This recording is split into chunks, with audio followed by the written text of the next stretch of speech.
Hi everybody. Hello. Welcome to the stream. Is this kind of dark? I can't tell. It looks a little bleh in my view, but who's to say? Hi guys. Um Welcome to the stream. Welcome to our 4,000 subscribers celebration. I have been wanting to do this since I hit 4,000 subscribers. But quite honestly, I kept thinking in my head, like I wanted to make it this big deal and this big thing. And then I was like, we're going to be so past the milestone by the time I actually do this and pull something together to be big and fun and cool about it. Like, let's just like do a stream and chat. And I haven't done like a traditional, just casual live stream in a hot minute. And I don't think I've done like a strictly Q&A one in a long time. So this will probably be like a shorter stream compared to my hours long award season streams, which were so fun.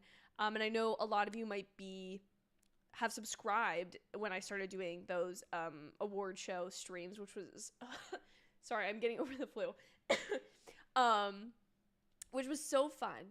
And so I just wanted to start this with like a big massive thank you. I've been doing this channel for several years now, and I have enjoyed every second of it. But recently, like the beginning of this year, very end of last year, I've really kind of re-sparked my enjoyment of talking about entertainment news, and the support from the community in the last couple months has been at another level.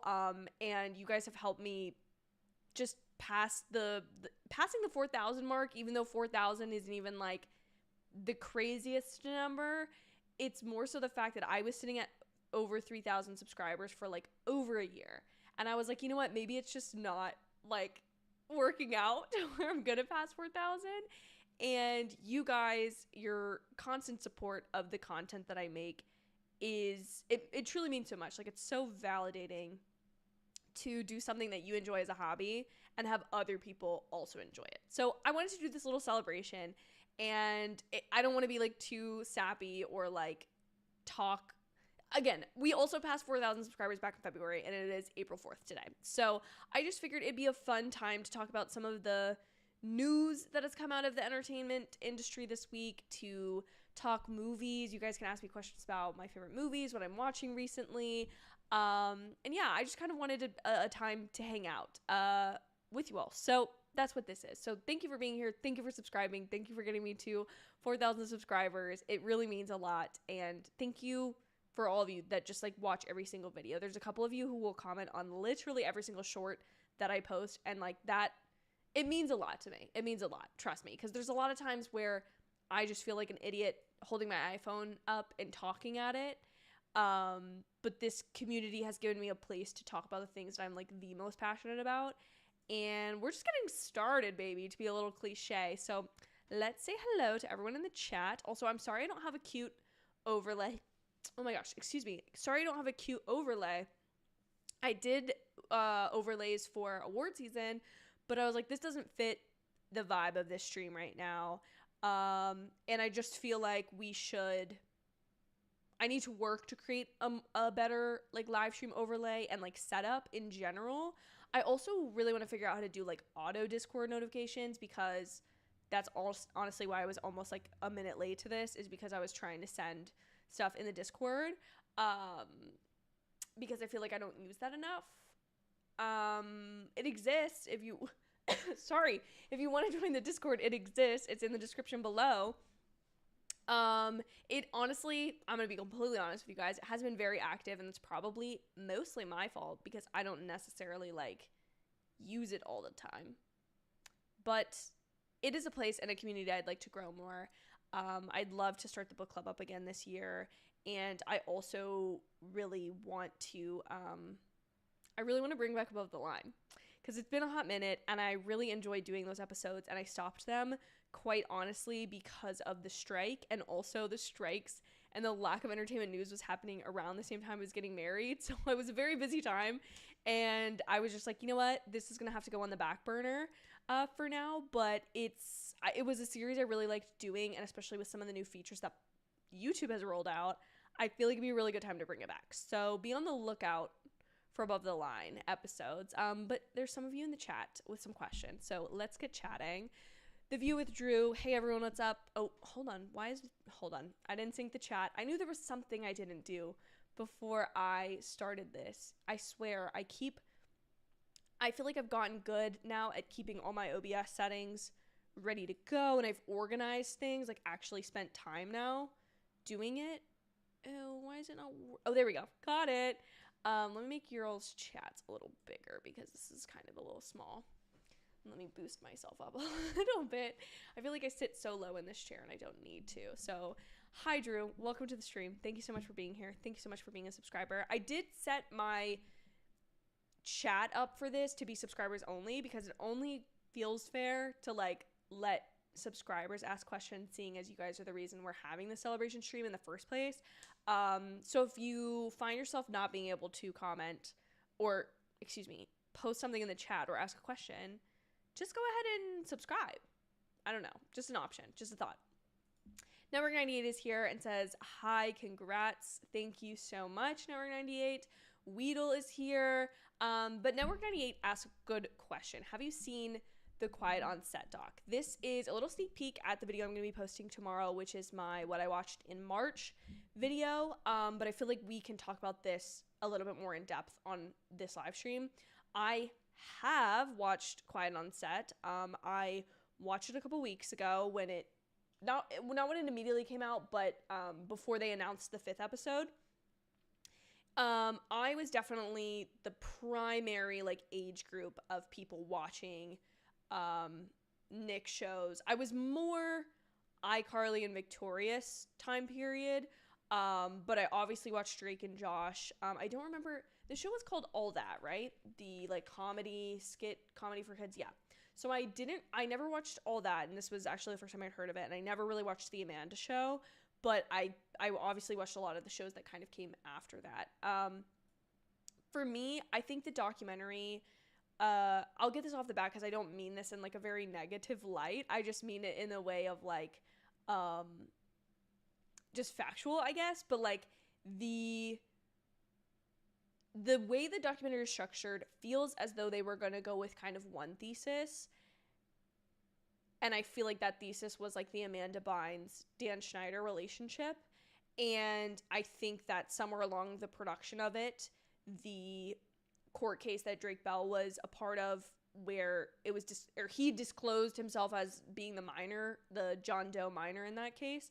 I think that then became like, this is clearly the most important criminal story that we actually have, like a court case like documenting, that we can really like expose, bring to light, and like elaborate on, as well as having Drake Bell be a part of the documentary to share his story for the first time. Like that feels like the direction it shifted in.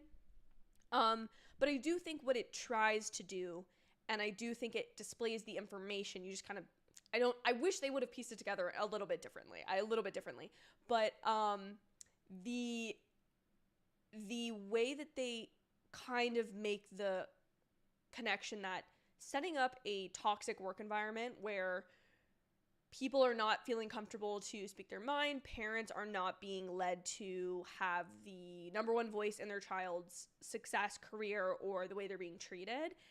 And again, we're talking about little children here. Like, we're not talking about adults.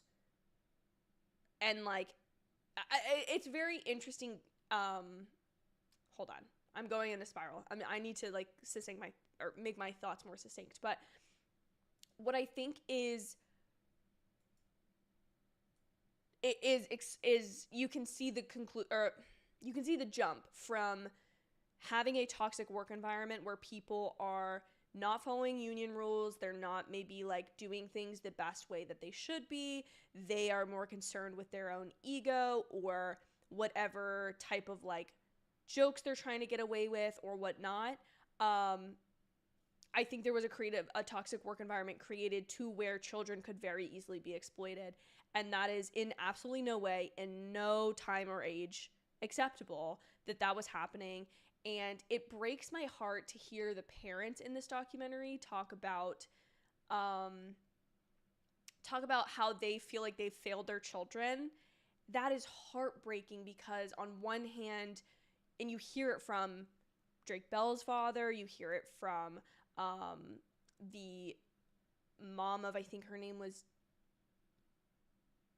I can't remember the girl's name, but the girl is not in the documentary, but her mom is, and you understand so much, or you sympathize so much with the feeling of, I want my child's dream of being a star, being an actor, and doing what they love to do to be a success, but at the same time, like, am I putting them in danger by, like, allowing that to happen? And that is so, it's so despicable. It's so despicable, and the thing that actually still sits with me that really bothers me are the people who wrote letters defending a convicted child predator. I do not understand how you could be in a situation where that would happen, and I'm not trying to judge people who did not commit a crime against a child the same way that we should be judging the person who abused Drake Bell, but at the same time, it's despicable to me, some of the things that were written, and that must have been absolutely crushing for Drake Bell. So I have a lot of sympathy for all of the children involved, all of the parents involved, and I think that Nickelodeon needs to do more to answer. And there are revelations that came out of the documentary, for me at least, that I feel were so shocking. The fact that there is no residuals for children's television, specifically at Nickelodeon. I'd be interested to know if the same thing is true for Disney stars. That's insane, especially after you think about the strike last year. The strike was happening to get residuals for streaming, but you know what's on streaming? On Netflix specifically, the largest streaming platform in the world? All of the Nickelodeon shows. Like, most of the shows that Dan Schneider was a showrunner or creator for, a lot of the shows that came out in this time period, those are on Nickelodeon now. And to think that these children who are speaking up about the fact that they were literally exploited and abused as children are not getting paid for the work that they then did as a child, and yet there's probably kids nowadays who are watching that stuff, or adults like some of us who are looking back and reflecting on, like, oh my gosh, I miss Drake and Josh, I miss iCarly, like, looking back on that. And that's wild to me. That's crazy that you could be crazy successful as a child star, and your money could be mishandled then, but guess what? There's no residuals to protect you, just in the event that, you know, your parents screwed you over, or your manager screwed you over, or you lost your career.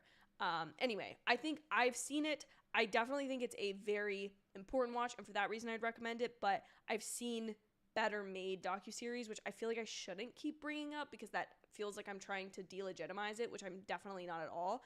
I just feel like I'm interested to see what they do with this 5th and final episode to kind of wrap it up. And I wonder if that will sort of change kind of the overlook of it, or if it will lead to some actual legislation or change or industry practices, because I think it's crazy to me to think that, like, I'm sure there are still things like this happening today. It just might not be as, people have probably just got adapted and gotten better at hiding it, and that's what's horrible. Fernando, thank you so much for your congratulations. I really appreciate it. We'll ask, would you ever consider reviewing anime? I have thought about this before, but I think the reason I don't review it is I don't watch anime, and it's not, I guess I want to say I'm not biased against it, and I've heard so many people say that there are so many wonderful stories and that the animation is beautiful. I think for me, there's just, and I've tried to explain this to people, and I don't know if you guys feel this way when you talk about certain TV shows or movies, but, like, if there's just not something within me that's, like, interested in watching something, I just can't bring myself to do it. And I especially can't to force myself to watch something I'm not interested in to then review it. So I think I would definitely consider it. I just don't know that it would happen, because I just think there's so many things that actually spark, like, a really big, like, oh, I really want to review this or talk about this. And that's what this channel is supposed to be for, rather than, like, forcing reviews or content about a certain topic that I'm not interested in. So yeah. So I think those are my thoughts on that. Yeah, but thank you for asking that. Yes, Fernando, the Quiet on Set doc was a very opening. I feel very sorry for Amanda Bynes. I do too, and in a lot of ways, although I wouldn't have wanted, I feel like I really wish that I think there's more to her story that people don't know, and for her sake, if that's going to better her life, like improve stuff, so I feel like I would really love to know more of her story, without it being salacious for the sake of just like, oh, here's another abused child star, you know? Yeah, all that Keenan and Kel and Amanda show were the sketch ones. Jeremiah said, just wanted to drop in to say congratulations on this success, well deserved. You earned every one of those subs. I hope someday you go from 4,000 to 40,000. Thank you so much, Jeremiah. I so appreciate that. That is so kind of you to say. Thank you. It means a lot. Never98 says, I feel bad for Drake getting accused in 2021 of the IG girl who lied about her age, and they claimed he was a monster and never did anything to her. I don't know as much about that situation. I just know that it's hard to see, especially after watching Quiet on Set, to see where some of these child stars' lives have gone, and to look back and hear about things that happened when they were, again, literal children, and be like, oh, this explains maybe why they've acted this way or done this. I don't know a lot about the Drake Bell situation. I'm just really happy that he was able to share his story, because I've seen like different things online of that, like, I don't know.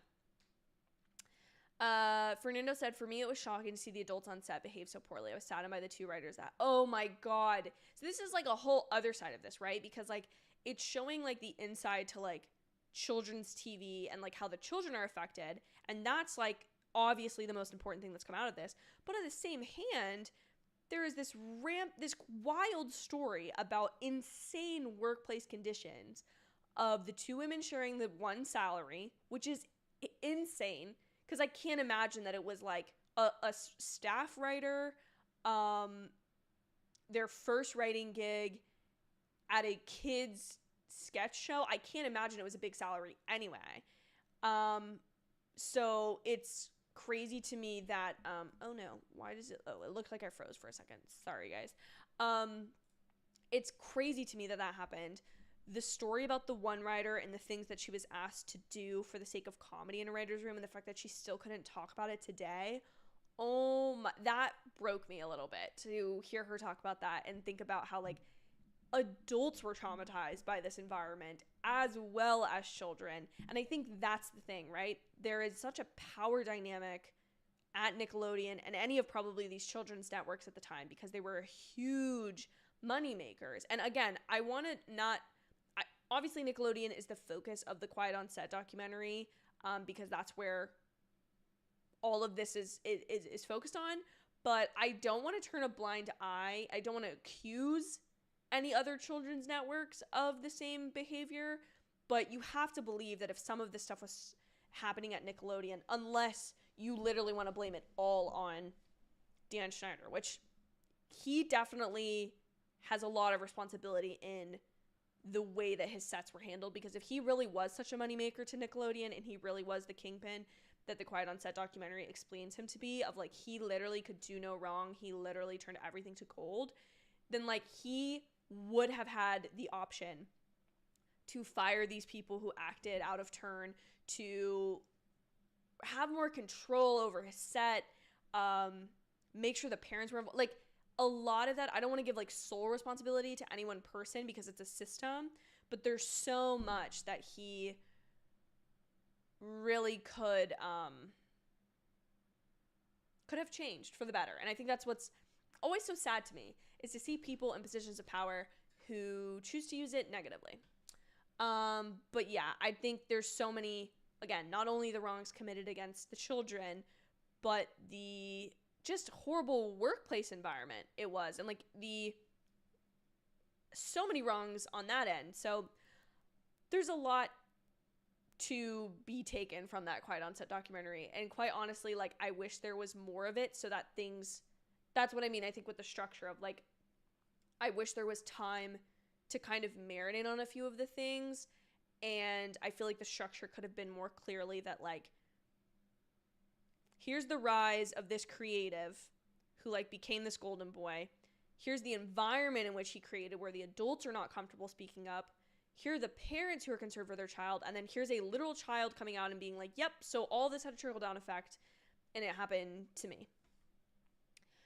Wheedle says, my wife feels the same way. Yeah, there's, like, there's a lot of family members in my life who will always be like, oh, well, what do you think of this show? And I'm like, I just can't bring myself to want to watch that. And it's not because I think it's, like, a negative show. Like, there are plenty of shows that I have, like, multiple people be like, this is a great show, this is recommended, it wins awards, but I just, like, can't bring myself to watch it. It's the same way with, like, the Best Picture nominees. Like, there were so many that I quite honestly just didn't want to watch, and so I didn't watch them. Jeremiah says, have you had a chance to see the Avatar The Last Airbender Netflix live action show? I just started today, and it's really surprised me so far. It's really solid. So, Jeremiah, I'm glad that you are having that experience, and I hope that you love it. For me, though, it was a total bust. I did watch it. I did film, like, a everything I watched in February video, and then I never got around to editing it, and then literally, like, right at the beginning of March, not right at the beginning of March, towards the middle and end of March, I posted, like, shorts of it. And I want to do a deeper dive into, a lot of the, like, live action adaptations that we're getting recently, more specifically Avatar The Last Airbender and the Percy Jackson show. I really want to do, like, more of a deep dive on that, but I did watch the Avatar The Last Airbender Netflix show, and in my opinion, it is trying too hard to be Avatar The Last Airbender, the original. It's trying too hard to be the original, because the original is quite literally perfect. Like, you cannot convince me that it is not perfect. But they rearranged story elements, and Drew Gooden, I posted this on my community post when I was sick this weekend because I thought this was put so well. Drew Gooden did a video where he's talking about, like, the fact that the restructuring of the story elements makes things less impactful in the live action than it did in the animation. It's less efficient, and I think the things that the live action does really well are the special effects are phenomenal. Like, the visual effects are beautiful. The bending looks really great. I like the way that they have made all the costumes. Like, they all look really good. Like, everything looks really good on screen. I like a lot of just the production design I really appreciate. But the acting, and more specifically, I think it's the writing, because I've seen these kids in interviews. They're funny, they have good personalities, and I can't imagine that they could be that way and be bad actors, like, on screen. I feel like they've been given such tight parameters with which to work on these characters, and I think the writers have taken away a lot of the things about the characters that allow them to grow. And that's what makes the original show so good. So I just feel like I feel like I'm just stealing everything from the Drew Gooden video, but basically my thoughts are just that, like, you're never going to get something perfect when you adapt it. But you can do things better than the original. And this one, to me, it literally took line for line jokes, but it not having that animation element. And I talked about this a lot with Ahsoka and the Clone Wars characters, or the Rebels characters, I should say. And I talked a lot about this there's something that is lost when you transfer something that's originally existing in animation to live action. And there are ways to do it well. And I feel like there's a stiffness that you can get if you do it poorly, or you focus on if you focus on just if you focus on verisimilitude, so making it look exactly the same versus feeling the same, and the things at the core that you miss. And I think that the Avatar show. So to sum up my thoughts, because that was a little long-winded, I didn't like it. I wouldn't recommend it. I would just say, if you think you want to watch it, go watch the original, because it's just better. And every time I rewatch the original, and I've rewatched it probably bits and pieces of it twice in, like, the last year, oh my god, it's phenomenal. It's like a near perfect television series, and I can't believe that it was like how good it was and how much I loved it when I first watched it, but how I can still watch it now and be like, oh, it's just so good. Just so good. Anyway. Thank you, Megan. I appreciate it. I kind of love that you're here. I'm kind of stunned that you found this. Love you. Thank you for this. Number 98 asks, do you know anyone who's directed a film? So technically, I have directed a short film in school because I was a film major. But anyone who's like produced like a feature length, or not produced,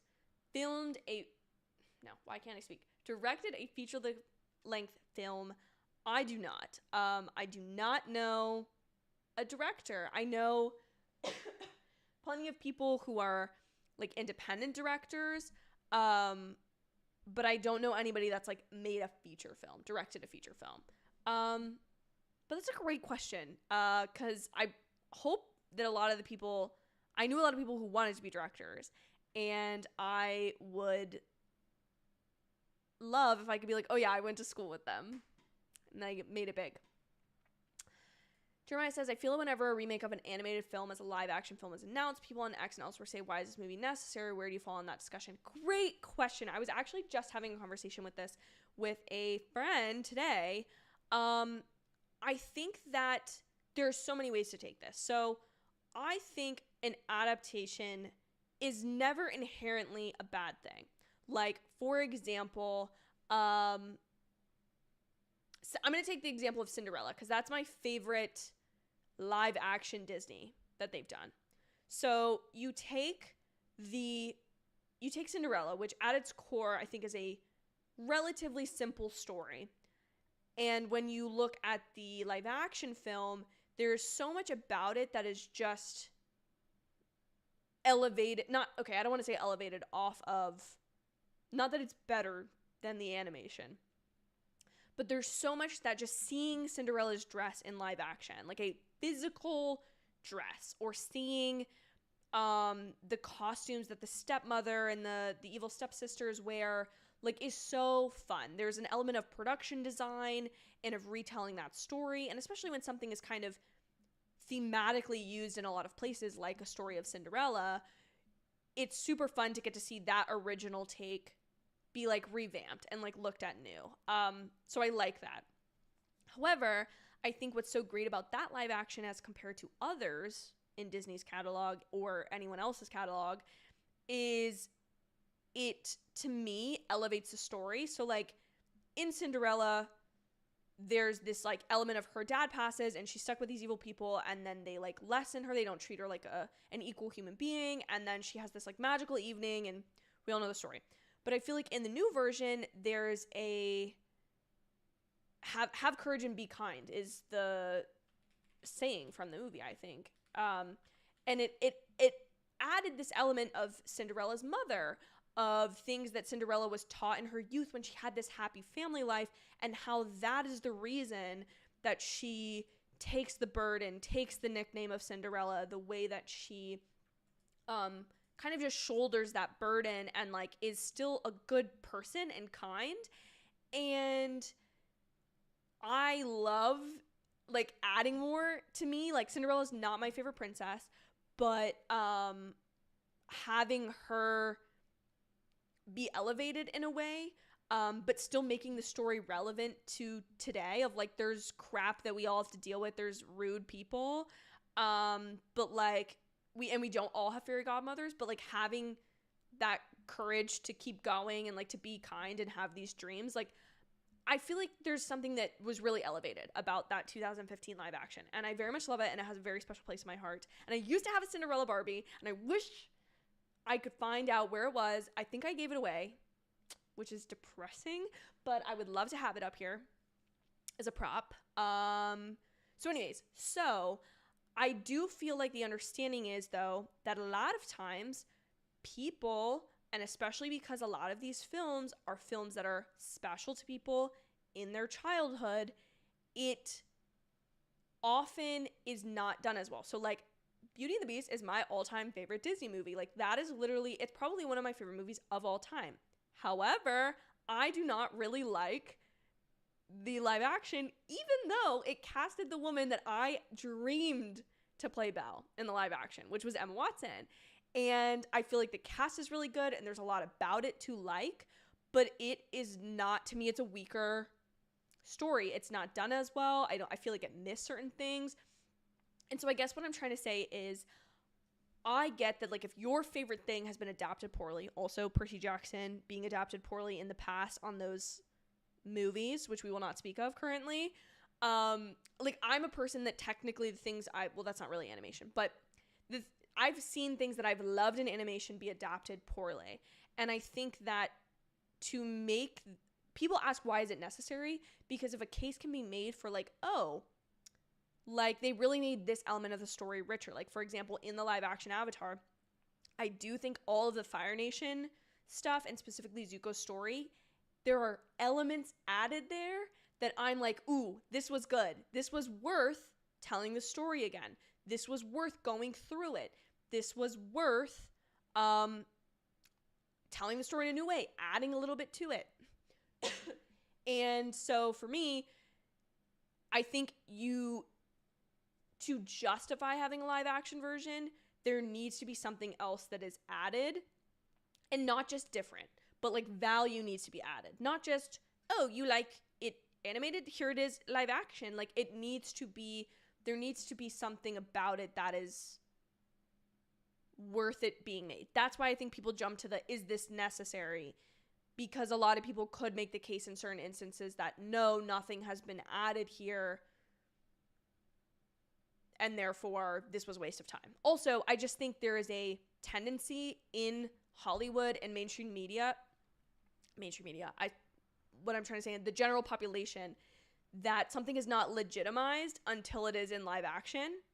And I think that the Clone Wars, quite honestly, and also Avatar: The Last Airbender have changed this perception because of how many people loved those as children, but have grown up to be like, no, this is actually really good storytelling. This is actually really good story structure. Like, the writing here is really good. The character development is really good. That I don't think people feel as much that live action legitimizes it and makes it better. But I think that's sometimes where Hollywood comes from. It's like, well, if it made this much money animated, imagine how much it can make in live action. However, they're not the same. You can do things in animation that will just be accomplished better than they will in live action. Again, case in point, for me, the Ahsoka series being live action Rebels doesn't work for me, and live action Avatar didn't work for me. Anyways, that's where I fall in that discussion. Again, sorry, I'm long-winded with these answers today, guys. I'm so sorry. I hope this is what you were hoping for. Jeremiah follows that question up with, I feel that no one film is strictly speaking necessary. Also, animation and live action are vastly different mediums, so arguably the two films would be very different. And this is what I think you're very correct on. I think that the increase in live action remakes has also stemmed from the fact that things that were previously not possible to be made into live action, like bending of elements, has been made possible through visual effects, which is awesome and super cool and can elevate a story a lot. I'm not trying to crap on like live action stuff with VFX. Like, I'm a Marvel girl. Like, obviously, like, my favorite universe would not exist if it were not for visual effects. However,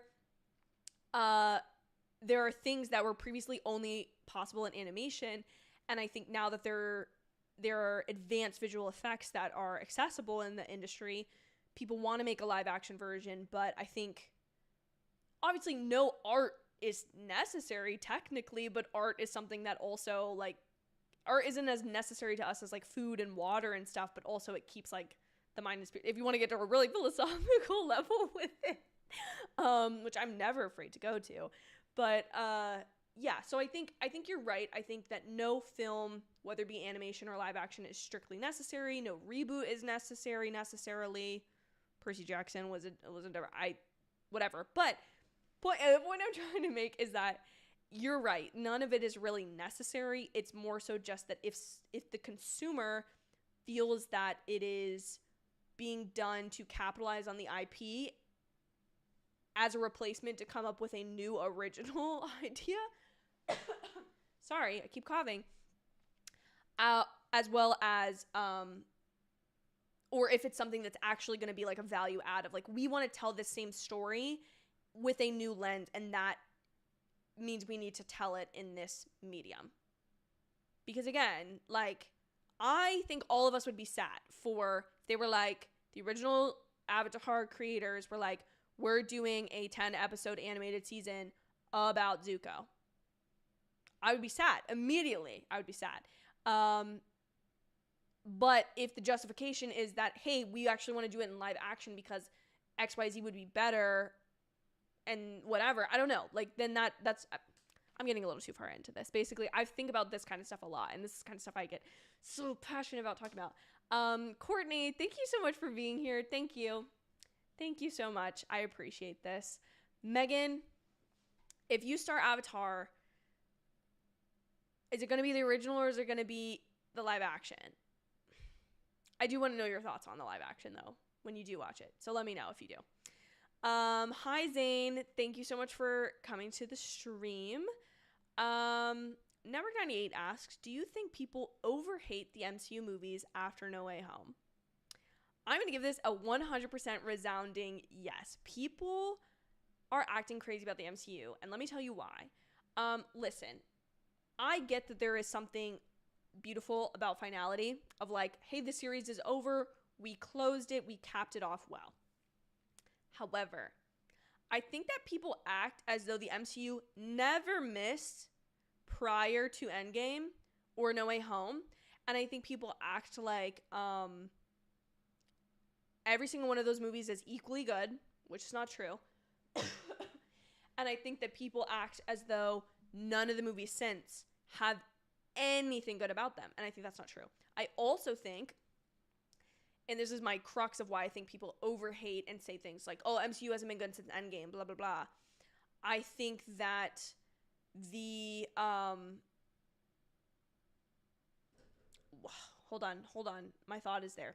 I think that people forget what it was like to be in the trenches mid-phase 2, okay, and be on theory Tumblr about like who's gonna pop up and dreaming of the day Spider-Man was into the MCU. They forget that it took a lot of fan investment, fan time, and curiosity and theorization to get to love some of these characters. Now, I will say that the biggest problem I think the MCU has done, and the way it shot itself in the foot, is not making enough stuff with the same characters to keep them relevant in people's mind and help people grow a relationship. They're throwing so many new characters at us that it's hard to form like a really solid attachment the way you could easily have to Iron Man or Captain America in like phase 1 and phase 2, because by that point they were on their second and third movies and blah blah. But I don't think that absolutely all of the movies are trash. I do not think that absolutely all of the TV shows are trash. I think that some of them have really great ideas, really great concepts, really great writing and stories at times, and they try to cram a little bit too much in. I have never been one to not criticize the MCU. That is one thing I want noted. However, I think that people really overhate post No Way Home because they want everything to be an Endgame level. And quite frankly, when you have consequences and you have people actually die in Endgame, which is what people were asking for a long, long time in the MCU, and still complain about being a thing about the MCU is there's no consequences. People just come back from the dead. Okay, so if you actually have consequences, you actually have people die, you actually have actors whose contracts are not renewed, or you have storylines end with characters, you have to start over at the bottom. And I think the MCU has not done, because of the changing landscape of the industry, has not done the best job to really give people like, here's your clear in. Here's your character. Stick to this character or this character. They're going to have the most content, and like you can like their side characters or the spin-offs and whatever, but like these are the people to follow going forward. They haven't made that clear yet.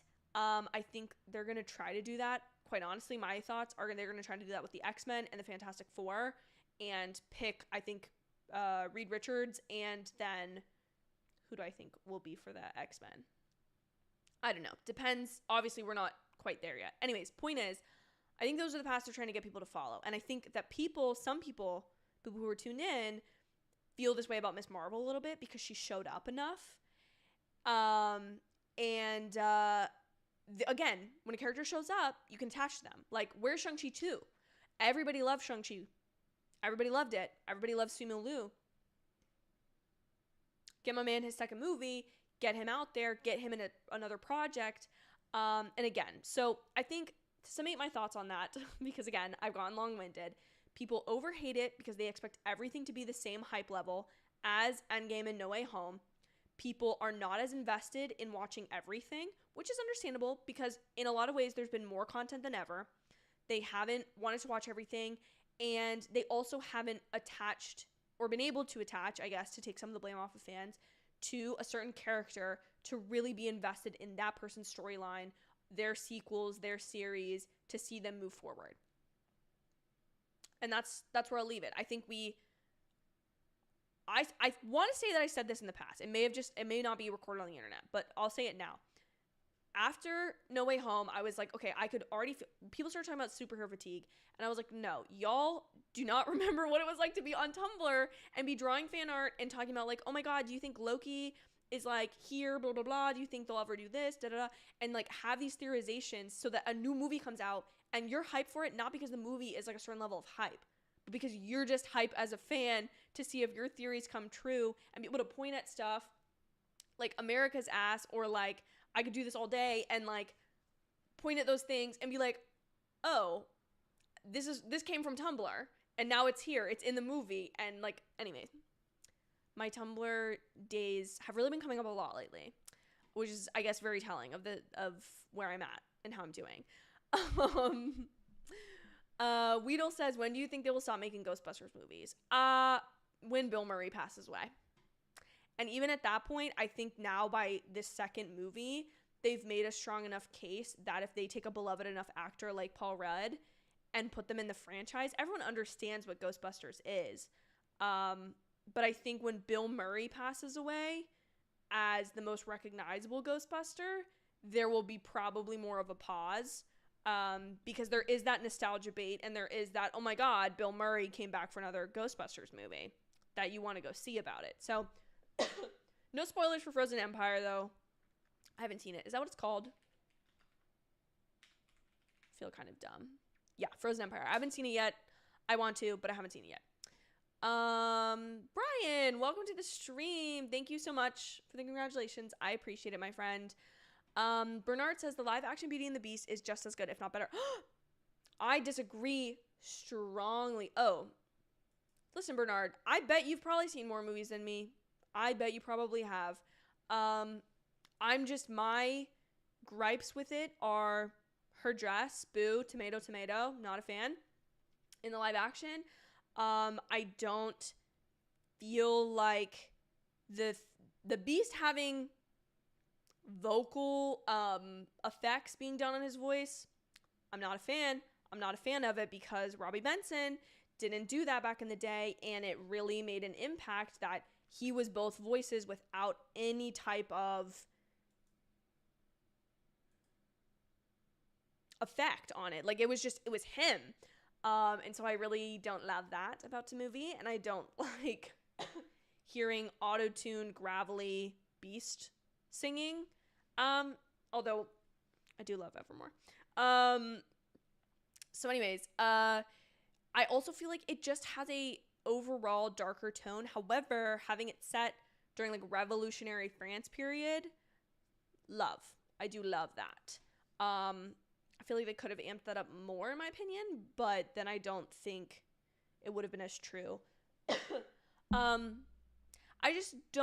also didn't love the design of, and I get, this is the thing, like, cutesy cartoon teapot, fun, love.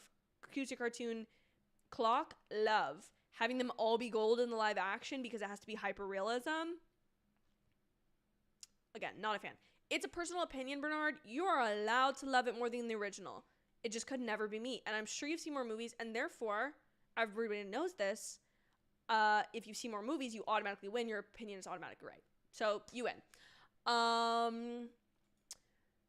Media review. Congrats on 4K. Thank you, Ben. I hope you've been well. I hope the same for you, Ben. Ben, I've been seeing you grind on the shorts and on the reviews, and I just want to say big, what's the word I want to use? Big kudos to you, man. Like, I've seen you like just powering through to do that kind of stuff, and I know the kind of energy that takes, and just congrats to you on your success thus far, because you deserve it. You put in so much work, and I really, really admire it. Megan said, grew up watching the original Avatar and rewatched over COVID. Might start the live action on Netflix. Let me know what you think, girl. I very much am curious, because I have seen people who also loved the original who really liked the remake. For me, I just wasn't. You know this. We've talked about this, Megan. You know this about me. I was not a fan of it. Network 98 says, I'm not watching any of the last 3 DCEU movies because 2 of them have awful people I can't look at. Oh, thank you so much. Thank you. Everybody say thank you, Christian, for my dinner. Thank you. I appreciate it. Bye.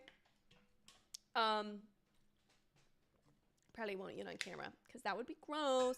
I really haven't. Sorry, guys. My throat is just. I cannot remember. Could not tell you. I guess The Flash was the last DCEU movie I've watched. I am looking forward to the Joker Adieu, the second one. Very much looking forward to it. But yeah, that's where I'm at with the DC. I'm like, oh, cool, they're making another Joker. Which, speaking of necessary, like, I feel like that movie kind of stood on its own. However, you tell me Lady Gaga is Harley Quinn, I don't need to know anything else about the movie, quite honestly. I just don't. Multiverse of Madness and the Marvels are pretty lit and way overhated. Agreed. Multiverse of Madness wasn't my favorite. Sorry, guys. Hold on. Clearly, I need a water break.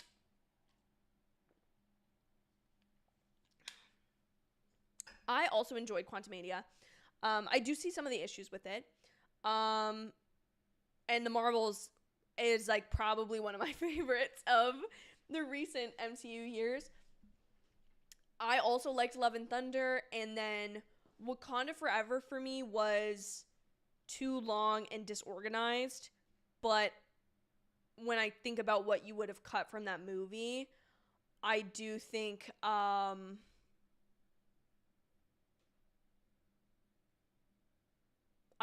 it would have made it less, like, the things you would have cut would have been the grief of Chadwick Boseman, which is so much about what that movie is about anyways. So Guardians of the Galaxy 3 was great too. I haven't seen She-Hulk, but I know you didn't hate it. Not only did I not hate it, but I was its number 1 fan, number 1 supporter. I like it. I do think it was not written the right way. I think if it had been a true legal comedy with writers who actually talked to lawyers, actually knew what they were writing, would have been better.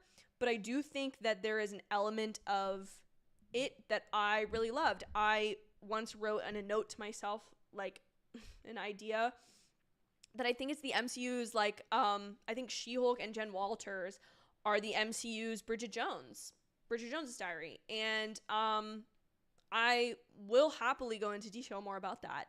But yeah, I definitely didn't hate it. I normally didn't hate it. I actually loved it. Jeremiah says, I won't say the MCU never missed. Iron Man 3 was arguably a miss to some degree. Oh! Jeremiah, I'm going to pretend that I did not see that comment.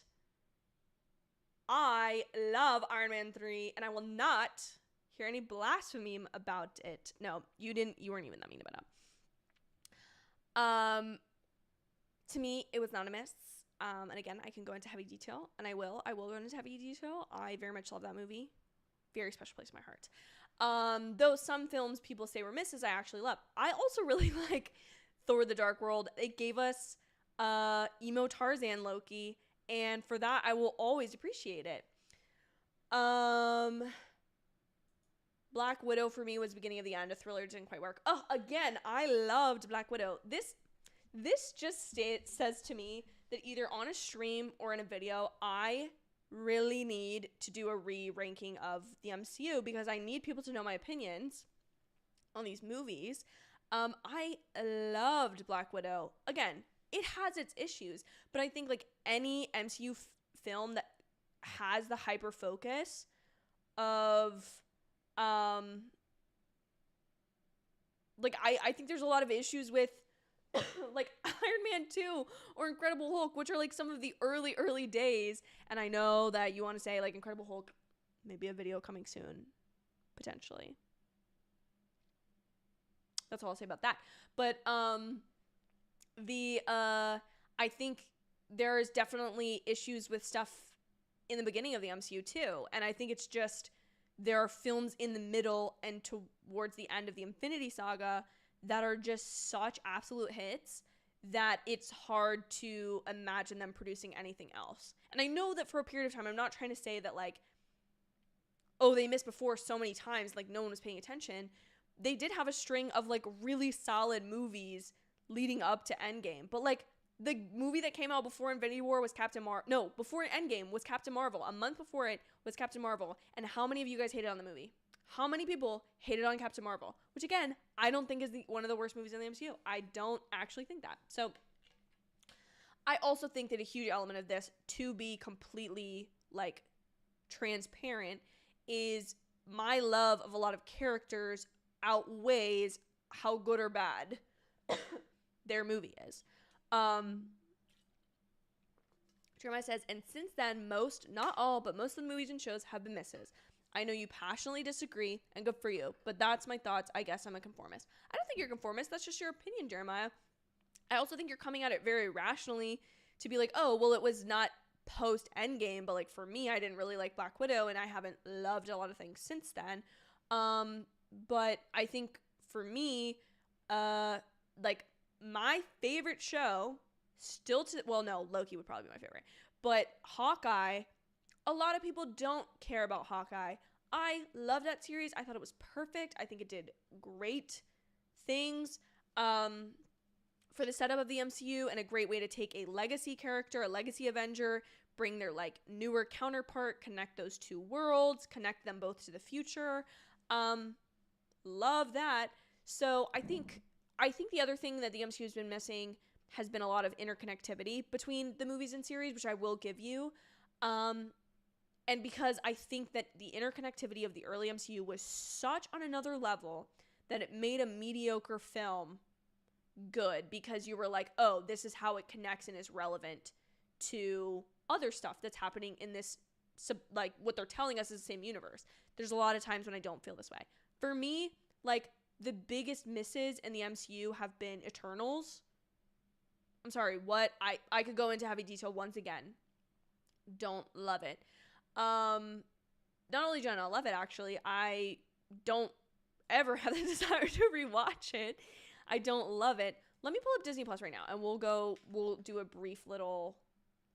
Oh, I don't think I'm going to be logged in on here. No, okay. Marvel movies. Hold on. Let's just go through what we've got. So, like... Hold on. These are all, like, pre... I think also people, like, lump together, like, oh, what's the most recent phases, and don't think about, like, what's been good about them. Let's see. Okay. I personally liked Black Widow, really love Shang-Chi, and I've never really seen a lot of people who are, like, hating on Shang-Chi. Did not like Eternals. And may I remind you, Black Widow, Shang-Chi, and Eternals all came out before Spider-Man No Way Home. Prior. So let us not forget that those are 3 movies, and a lot of people liked Eternals. So, like, me hating on it is, like, a other thing, like, kind of controversial thing. Multiverse of Madness was not a fave for me. I did really like Thor Love and Thunder. Wakanda Forever I liked, but I just think back on it and I'm like, this is kind of messy. The Marvels, love. Quantumania, love. Well, okay, Quantumania, okay, I'm gonna dial back the love there, but I did really like that. Guardians of the Galaxy Volume 3, phenomenal. And then when you talk about, those are the movies, and then when you talk about the TV shows, Where did they go? Hold on. Oh my gosh. It would have just been easier if I just logged into Disney Plus. Here we go. We've got What If, which I think is a really strong separate thing. I get it's not connected, but like that's so cool. Loki, phenomenal television. I'm sorry, you cannot tell me otherwise. WandaVision, what a time to be alive WandaVision was, okay? That was awesome. I think Falcon and Winter Soldier is pretty good. I think that it was given too much to tackle. I also feel like that was a movie, and then they were like, let's make it a TV show. Miss Marvel is a really fun TV show. There's a 3-episode arc in it that I kind of wish didn't exist, and then I think it would be like pretty near perfect, pretty close to perfect. Hawkeye, again, I said I loved. I really liked She-Hulk. Again, I get that some of these are misses. But I think a lot of people also like haven't been given more than one project to determine how they feel about characters, storylines, and like arcs. And again, to be fair, a lot of these characters haven't been given arcs. So anyway, Jeremiah agrees about Shang-Chi, solid movie. He did die in Zombieland. I forgot about that. So I guess they should already be done making Ghostbusters movies. I guess if he's already dead and it's just his ghost in the movie, then oh my god, no, that's the future. I'm sorry. If Bill Murray signs his like consciousness away to like AI or something, they'll make a Ghostbusters movie where they have to like bust the ghost of Bill Murray's character. Wow, there you go. You're welcome to the Ghostbusters franchise for that idea. You're so welcome.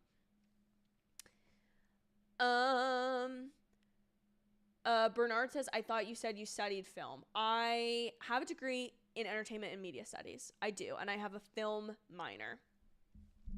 But contrary to popular belief, you don't just watch all the most iconic movies ever in film school. There's, it's dictated. That was actually my number one takeaway from film school, and like whether I'd recommend other people who are like, oh, I want to do X, Y, Z, should I go to film school, is like, well, maybe watch a lot of these movies, make your own curriculum to go along with the curriculum that you're given, because I just expected to go into school and be like, oh, I'll just watch all these iconic movies and come away and like know everything, which obviously you're never going to know everything about every subject. That was a dumb thing, but I was like, oh, I'll have seen all of these, and like to this day, again, I will admit it live on camera here, I still have not watched The Godfather all the way through.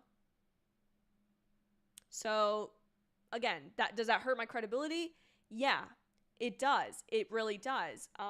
Another thing that hurts my credibility, not only as a movie fan, but as a nerd in general, never having seen any, my gosh, that wasn't English, never having seen any of the Lord of the Rings movies. So again, take all that information for what you will. Let's see.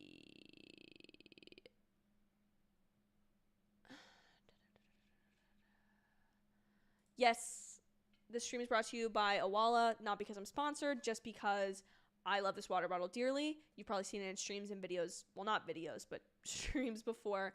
And I love it. And I also love it, yes, because it reminds me of Hulk. I do very badly want to get one of the Marvel Awalas, but I haven't been able to bring myself to do it yet, because I'm like, I have a perfectly good water bottle. Do I need to spend more just on a different color? Probably not. Eat on camera, it'd be a mukbang. It would.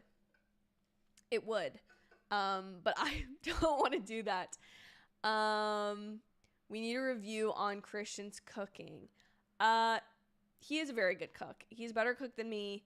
And there are times when I've cooked things that make me think I should never be allowed in the kitchen ever again. And so I'm very grateful for Christian's cooking. He's very good. He's simple sometimes with the cooking, but very effective. It's very tasty, very good, always sustainable. Not sustainable, sustaining. There you go. On a scale of 1 to hell yes, chef, how hype are you for Bear Season 3? Hell yes, chef. That's the level I'm at, Brian. I am on like the bear hype train right now. I made Christian watch it because I've been talking about it for literally like months and months and months. I was like, you need to watch the bear. You need to watch the bear. And he didn't want to watch it for a while and blah, blah, blah. And I was like, please, let's watch the bear. Excuse me. Finally, I convinced him to watch the bear. We binged through it in like a week. And let me tell you, I love that show so much. Makes me feel so amped up, so passionate, so like chase your dreams, like go after the things you want, like just get at it, like get working. Like if you're doing something you love, it's time well spent. And just like there's so much about it that I love so deeply. And so I'm so excited for a new season. I'm so excited to be watching it week to week, re-diving into old episodes. I love seeing the cast, like all the photos of them on set running around Chicago and people bumping into them. Like I'm just so all in on this show, and highly, like The Bear, Shogun, and Abbott Elementary are the 3 shows that are currently coming out on network or cable TV that I'm just like, watch them. They're so freaking good. Thank you for asking that question, Brian, so I could get very passionate about The Bear. Chris, thank you for being here. Guys, Chris hit 100K recently, and that's so inspiring because this little, like, film community, like, everyone's very supportive, and I'm very grateful to, like, to know people like Chris who have the work ethic that Chris has, and also to know somebody that has a silver play button is pretty cool. To be able to be like, oh yeah, I know him. But thank you, Chris. I appreciate it. Congrats to you too, my friend. And yes, I'm so hoping to see you at a screening soon. I was not able to come to the Challengers one a couple days ago because I was sick, and I was so jealous. I had so many people I knew going to that screening, and I was so jealous because I wanted to see it so badly. But yes, hoping for another screening soon so I can see you and Cam, of course. I hope you guys are doing great. Sorry guys, I keep coughing like this. Hold on, let me take 1 second, and I'm gonna take a bite of food and drink a little bit of water. Brief intermission, my friends. Brief intermission. 1 second.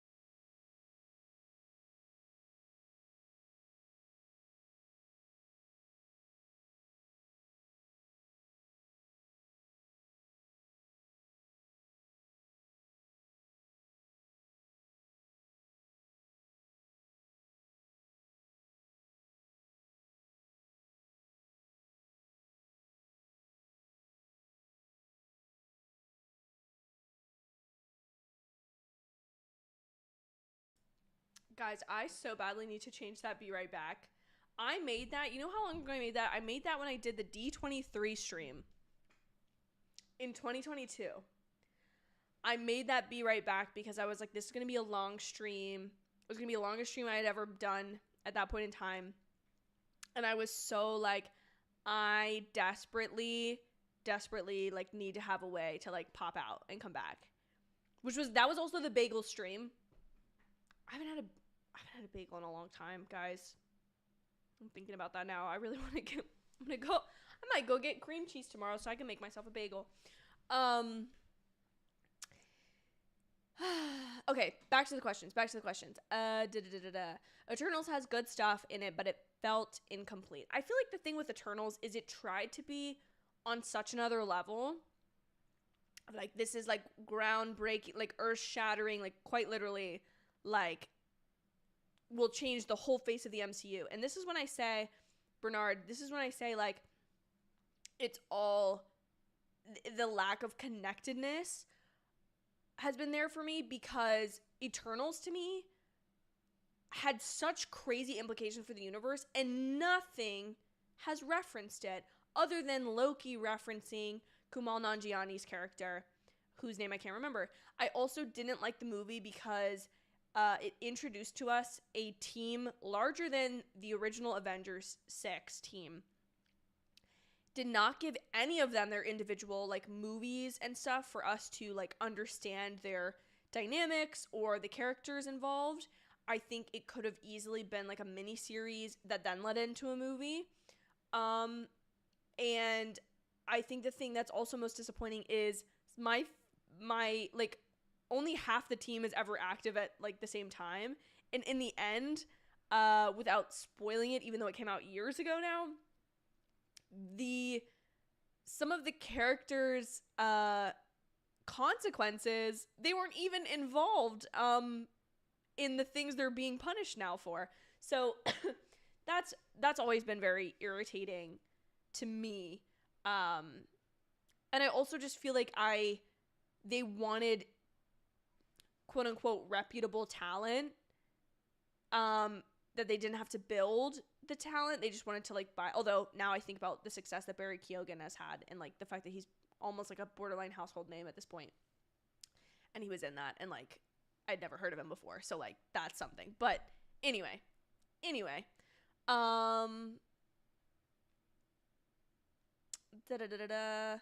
Bernard says, what are you talking about? Most of the new MCU are pretty connected. Ant-Man and Loki, Thor and Guardians, the Marvels, Thunderbolts. Well, Thunderbolts hasn't come out yet, so I'm not counting it.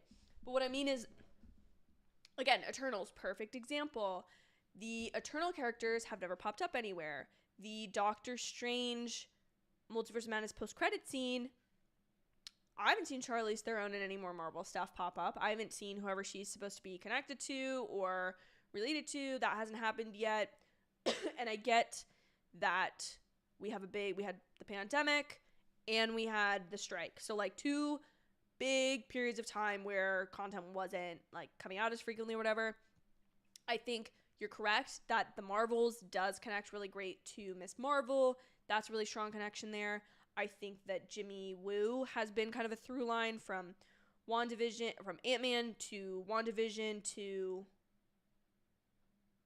what was Jimmy? Is that it? Is that all he's been in? And I think that Loki is soon to be connected to Deadpool. So I'm feeling the interconnectivity. What I'm saying is like, take hold on, now I need to look at these movies again. Take, for example, Ant-Man Quantumania. Kang getting left down there. Okay, and nothing else has really come up about that. I guess what I'm trying to say is, in the early days of the MCU, when the universe, although like being told that it was vast, was still relatively small. Oh, Secret Invasion? Not that I want to think about it. But where is Miss Every Single Power on the Universe running around? Like, where is she? I hope they never bring her name up again. I hope she never shows up. As much as I love Emilia Clarke, they could just put her in a wig and be like, oh no, different person. And, thank you. They could just be like, different person. And I'd be like, okay, I'm on board. Hairstyles. Again, don't need to see him again. I'm just saying, Bernard, that there's been setups that are still yet to be paid off, and that the way that they're going about things makes me think they're just gonna like abandon stuff. I get that they can't like literally control. No, they can't control quite literally every element other than like cast getting into legal issues, strikes, pandemics, and cast passing away. Those are obviously things they can't control. But they can create a firm enough story that they can kind of like develop beyond there. So that's what I'm saying, is that there's a lack of, to me, there's a lack of interconnectivity. Fernando loves the bear. As you should, Fernando. As everyone should, quite honestly. Zane is back. I agree with most of your Marvel takes. I wish Angela Bassett would have won the Oscar. I also wish she would have won it. And I also wish that, brief spoiler for Wakanda Forever, you can mute for a couple seconds. I'll give a thumbs up when I'm done saying this. But they should not have killed her character. I don't feel that was necessary at that point in the story. I don't know that it just compounded grief rather than like adding something new to the story of Wakanda Forever. And that's something that bothers me, because I feel that her character being alive would have allowed Shuri to be the Black Panther and not have to be the ruler of Wakanda. They could have split those responsibilities. And it's just upsetting to me that like she's not a part of the MCU anymore. But I also very much, also for that reason, wish that she would have won. Who was she up against again? That was Wakanda Forever Game 2022. It was 2023 Oscars. It's gonna bring up this year, isn't it? No. She was up against, I think, Jamie Lee Curtis. She was Best Supporting, right? I think, if I remember correctly, yes, she was Best Supporting.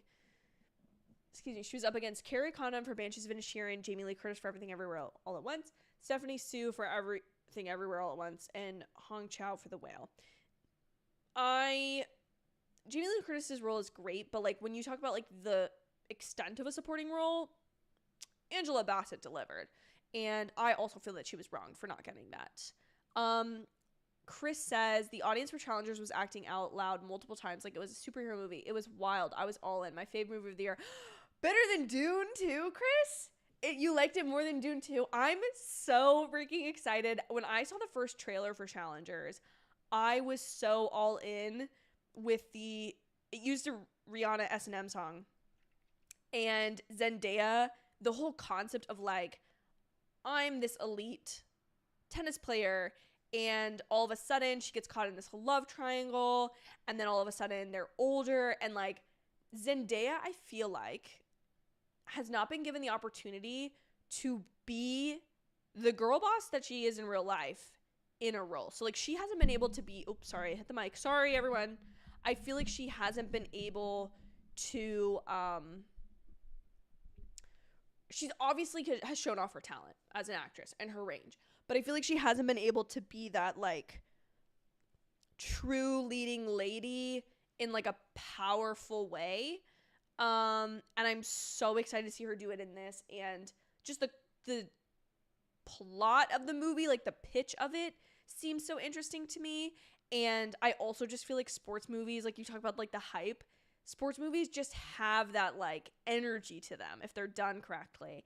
And I'm so excited to see it. I'm so sad too, because that screening was so far in advance of when the movie is coming out, that I'm like so sad that now I have to wait that much longer. Because so many times it's like, oh, the screening is on a Monday and the movie comes out on Friday, which I know is like a really, like, I'm so grateful to get screeners, guys. Trust me, like I owe so much to you guys for being able to go see these screeners. And I literally pinch myself so many times just being like, oh my God, if you had told 12-year-old me I was seeing this movie 3 days early, I would have like screamed and cried and like not know what to do. But with Challengers specifically, I'm just so excited to see it. So that's definitely my most like anticipated like movie for the time being. Obviously, I'm looking forward to Deadpool and Wolverine, and I'm very much, I'm very much looking forward to Inside Out 2. I'm really looking forward to The Idea of You too. The Nicholas Goldstein and Anne Hathaway movie that premiered at South by Southwest. Girl, I am looking forward to that. But I'm so stoked that you love Challengers. One of my friends, Nick Burke, guys, from Nick Burke of Nicholas Alexander Burke, he went to the Challenger screening, and he also told me it was great. So to hear that from Nick and this from Chris, these are two people whose opinions I very much trust, telling me this movie was a banger, and so I'm excited. Vinyl and Zane, you were both correct. Jamie Lee Curtis did win Everything Everywhere All at Once. It did pretty much sweep that year. Oh, also to go back to Marvel and the lack of interconnectivity. Moon Knight. Where is this crazy man with split personalities running around in like an Egyptian inspired suit? Where is he? Are the Egyptian gods like controlling everything? Zane says no hate to Jamie Lee, but she wasn't even the best part of her movie. Angela was better. She did get an honorary Oscar though. I think I had a coworker say this, and I had never thought about it this way, but almost like when you get an honorary Oscar, I get it in some capacities of like, we need to honor this person's contribution to cinema, quite literally. However, Angela Bassett is, I don't even think, anywhere close to being done, excuse me, acting. And so to think of her getting this award as an honorary award is almost a way to be like, oh, she's not going to win it at this point. And I'm kind of like, no. She could definitely still win it, I think. She, like, fully can still win it. So, anyway,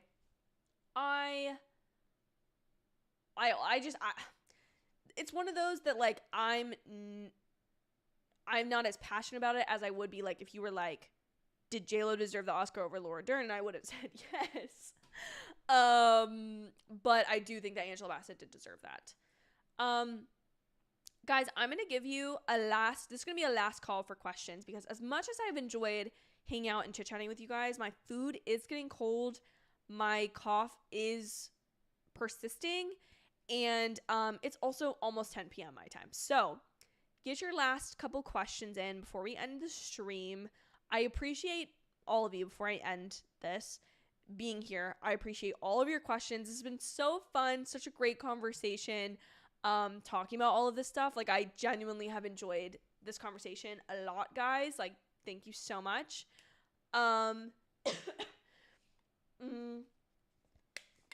Yeah, that's basically, thank you for 4,000. Thank you for 4,000. My goal is obviously to continue growing this channel as much as you guys will support me, but hitting 4,000, I cannot put into words how good that felt for that to happen. And it was one of the biggest milestones that I'd hit in a long time. Like, a lot of my other growth had happened a little quicker and was obviously so meaningful, but this milestone specifically, like, really meant a lot to me. And I feel like every time I try to be really genuine about this kind of stuff, I feel like I come across disingenuine, but I really mean it, because there were so many days I was like, oh, if I could just get 10 more subscribers or like 50 more subscribers, and to have you guys show up and now be continually showing up at, like, be caring about my opinion on stuff continuously blows my mind that people care, because I do this so that I can get these thoughts out of my brain and my system, and don't have to, like, burden my husband with them. But I really appreciate all of you for your support. Brian is seeing Idea of You next week. Enjoy it so much, Brian. I'm very jealous. I absolutely cannot wait to see that one. I'm considering reading the book. I'm currently reading Romancing Mr. Bridgerton, but I'm considering reading Idea of You next, to sneak in reading that before the movie comes out. And yes, I need challengers now as well. Bernard says, so you're saying all MCU projects need to be connected. You're also not mentioning the King Dynasty and Secret Wars that will bring a lot of characters together. Well, King Dynasty is not going to be King Dynasty anymore. I'm not saying that. Yeah, I am saying that they really kind of all need to be connected in some way, because otherwise, what is to me the point of making it within this universe?